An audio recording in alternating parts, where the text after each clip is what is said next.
What is going on, guys? Jason Burke here, Styles Clash for Life, coming at you on YouTube, and today I am wrestling with myself. NXT Takeover 25 was last night, and all in all, it was a heck of a show. I wanted to bring you guys my review.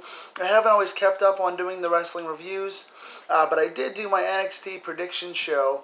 I will talk to you guys about the results of that, but if you want to go back and watch my prediction show and prove to you guys that I'm not lying, and prove to you guys that I did predict everything right on this show, go back and check out my NXT prediction show on my channel. I might have the link in the description below.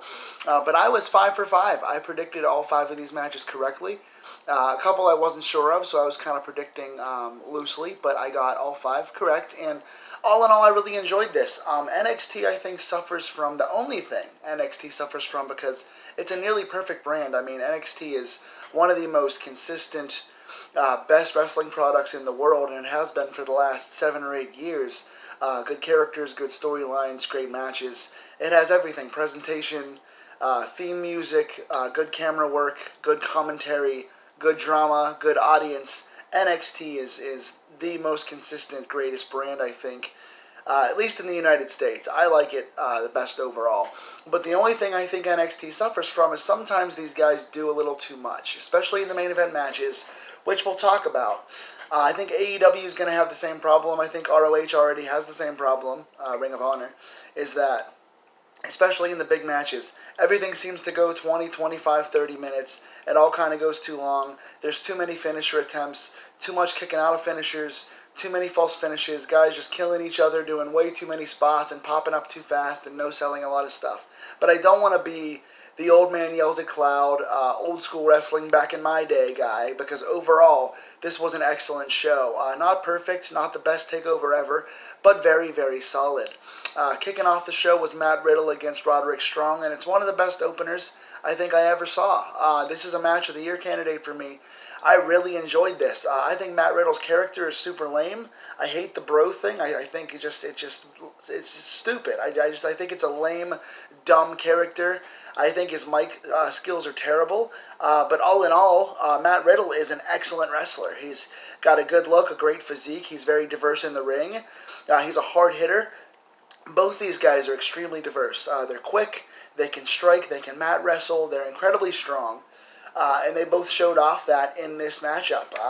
It's like I said, as much as I don't like Riddle's character, I love his wrestling ability, and I think Roderick Strong is one of the most diverse wrestlers in the entire world right now, as you hear the police sirens in the background coming to arrest me for hating on Matt Riddle's character. But this match was excellent. Good mat work to start off, just working over the body, good chain wrestling, evolved later into big spots on the outside, couple of moves on the apron, really good chain wrestling, good suplexing, good strong style stuff. I enjoyed this top to bottom. Matt Riddle was the right guy to win. I think he moves on to the world title picture pretty soon. I think him and Adam Cole could have a nice feud over the world championship. Roderick Strong, I think there might still be some dissension with Cole because the rest of the Undisputed Era lost tonight. So there might still be the Adam Cole versus Undisputed Era dissension thing going on. Not sure where Roderick Strong goes, but I would love to see Roderick Strong versus Velveteen Dream for the North American Championship. I think Roddy could turn in a very good performance with Velveteen Dream in the way he works the back over. So, good innovation here, good diversity, very good match. In the second match was the 4-team tag title ladder match. 4 teams vying in a ladder match for the vacant tag titles. Lorcan and Birch, Forgotten Sons, Undisputed Era, and Street Profits. Again, the audience was crazy for this. This was a 4-team war, lots of high spots, lots of falls off the ladder, lots of dives, fast-paced, frenetic, hot crowd. Mauro Ranallo, on this show, this was one of his best performances. He's been the best announcer in the game for a long time now, and he really, showed that off tonight. For some reason, my breathing is acting up right now, but my breath was taken away by this ladder match as well. Mauro Ranallo was on fire. The crowd was on fire. There was a lot of building up of the Forgotten Sons in this match. I really enjoyed that. Jackson Riker came out and destroyed all the other guys. Sort of laid everyone to rest, and I really enjoyed that. They built it up very, very nicely. Excuse me, I am back. I had to have a coughing fit for a second. My breathing's been weird. But Jackson Riker came out and laid everyone to rest. Made himself seem like a big deal. They did a nice job building the Forgotten Sons, giving them many false hope spots in this match, which made the audience boo like crazy because they're true heels. The audience does not like Forgotten Sons. So building up Jackson Riker and making him seem like it took 6 guys to lay him out and attack him with a ladder and finally take him down after he took out 6 different guys, did a beautiful job building those guys up. All 4 teams really shined here. I think that Montez Ford is a future star. Not only is he charismatic and works the audience very, very well, but he's so athletic. The height on his frog splash and his Tower Doomsday device, where they did the Angelo Dawkins picked up the guy on his shoulders and they did like an LOD Doomsday device, but it was a blockbuster. Montez Ford just, at one point he jumped over his partner, over the ropes, and did a tope suicida to the outside. He's a crazy athlete. He's a good bumper. His facials are funny. He's just charismatic, and he helped to steal the show here.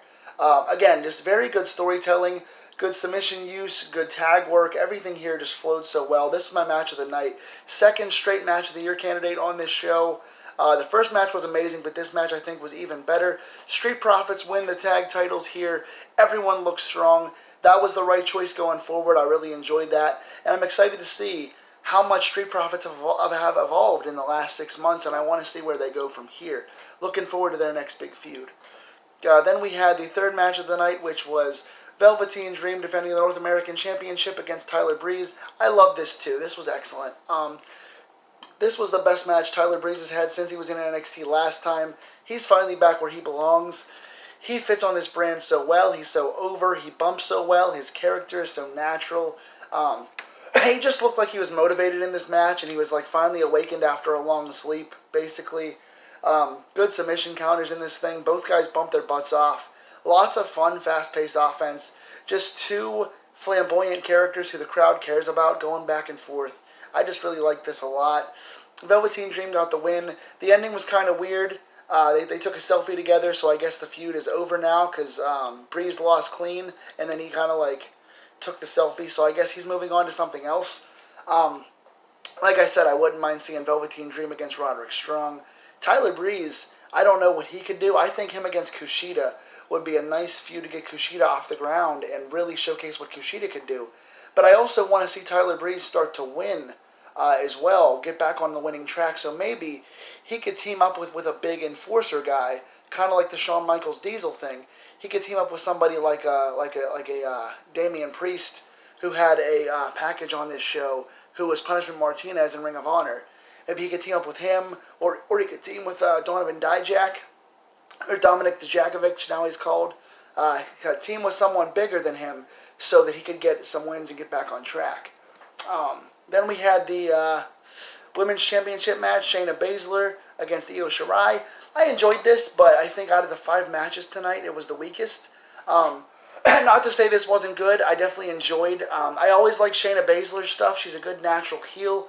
The crowd naturally hates her. She works over body parts better than most do in the ring. She goes after the arms so well and puts a toughness and a psychology in her work that most people don't. As a heel character and as a ring technician, she gets better and better by the month. Io Shirai, being small and being fast and a bumper, created a nice dynamic of styles here. This wasn't as good as some of the Baszler versus... who the heck was her last feud? I'm trying to think of her last feud. She had some really good stuff with Kairi Sane, and they matched up very, very well. This one wasn't as good. Like I said, solid match, but the crowd was kind of in and out. Baszler wins by tap out. They're keeping her very, very strong. I guess they're going to go with a rematch again next month or the next Takeover, because at the end of the match, Shirai went out and got a kendo stick and started attacking Baszler and did a moonsault with a chair off the top onto Baszler. So this feud continues.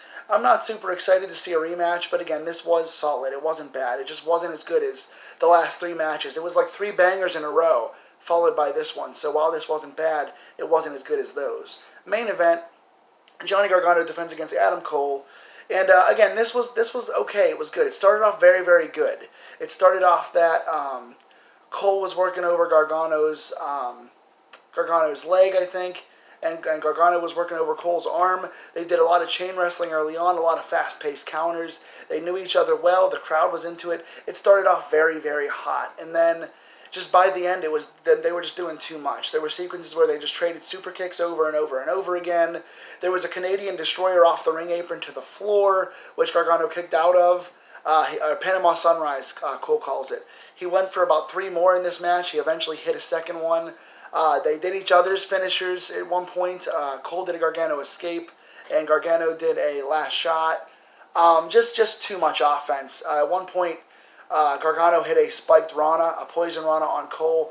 Cole popped back up and hit the last shot on Gargano. They just kept no-selling each other by the end and doing all these strikes and all these moves and not selling anything. So it took me out of the match. Just like their 2 out of 3 falls one last month, where the first 2 falls were very, very good, and the third fall was just too many false finishes, too many finishing moves, too many kickouts, too much no-selling, and that's what took me out of this match. So while it started off very, very good, and I loved the beginning of it, by the end I was taken out. But I think Adam Cole is the right person to win. Him being the heel champion, he needed this statement win to lead his faction, and Gargano is better as a chaser, being the underdog who gets screwed over, chasing the belt, more than being the champion. So I think this works best for both guys. We're probably going to see a third and final match with these two, but this was a little overbooked. But overall, like I said, 3 very good matches to open the show, 2 solid matches to end the show. Really good show overall. I'd give this like an 8 out of 10, 7.5, 8 out of 10. What did you guys think? Am I being too hard on the main event by saying they did too much no-selling? What did you guys like? What was your favorite match? Tell me that stuff in the comments below, and I apologize again for my coughing and breathing problems here, but I will come back to you guys with future NXT, AEW, and pay-per-view coverage. So tell me in the comments below what you want to see, and I will talk to you soon. Thank you.